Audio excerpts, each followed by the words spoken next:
On était en réunion. L'ADTN, bien sûr, les membres, les chefs de département plus les différents attelages étaient en conclave ce matin donc, à la fédération. C'était pour d'abord une installation définitive des attelages.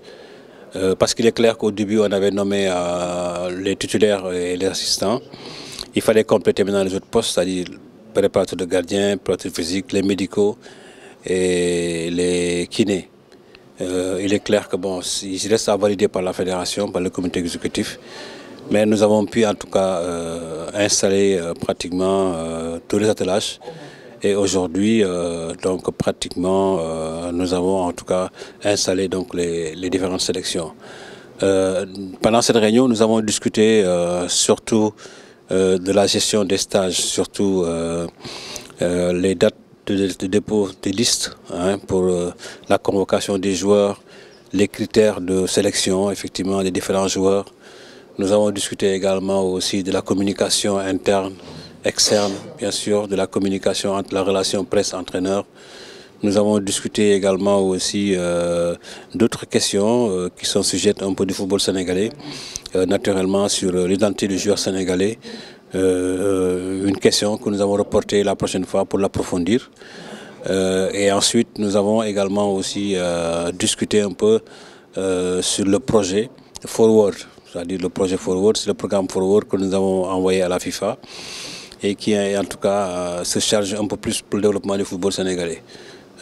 Qui est constitué de 8 projets, en commençant par les grassroots, le football des jeunes, les U17, les U20, le football féminin, pratiquement la formation des cadres. C'est un bon programme très ambitieux que nous attendons de la FIFA et que nous avons déjà rédigé. Et ensuite, l'UCC a fait un exposé un peu sur la préparation de l'équipe nationale, sur en fait un peu sur l'équipe nationale, son jeu, sur le débat en tout cas qui a pu avoir lieu pendant les éliminatoires. Et je pense qu'il y a eu beaucoup de chances. En tout cas, ça a été très intéressant pendant presque depuis le matin jusqu'à 17 h. Donc ça n'a pas arrêté. Ça veut dire que c'était une discussion très intéressante. Ben, les perspectives, c'est déjà tout de suite donc demander en tout cas aux différentes sélections de préparer le programme et de déposer le programme au niveau donc de la DTN.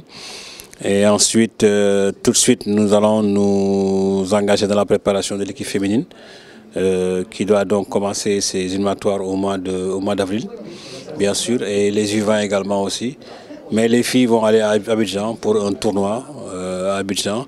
Et là, ils vont en sélection, en stage à partir du mardi 16. Donc, et ensuite, nous devons nous trouver le 6 février encore en réunion dans le TN avec les entraîneurs pour effectivement encore des informations et surtout la discussion des programmes. Mes projets imminents, c'est le programme de Forward, parce que c'est un projet très ambitieux et qui, en tout cas, les Sénégalais se rendront compte effectivement qu'il y a du travail qu'on est en train de faire et qui est intéressant, surtout sur le développement du football sénégalais. Donc c'est pourquoi nous avons travaillé pendant presque 2 mois sur ces projets-là. Et comme je vous ai dit, nous avons 8 projets que nous avons déjà confectionnés. Un projet sur les écoles de football, c'est-à-dire sur la mise en place d'un centre de perfectionnement en U15. Nous avons également un projet sur le football féminin, les 16-17 ans. Nous avons un projet sur le U17 élite.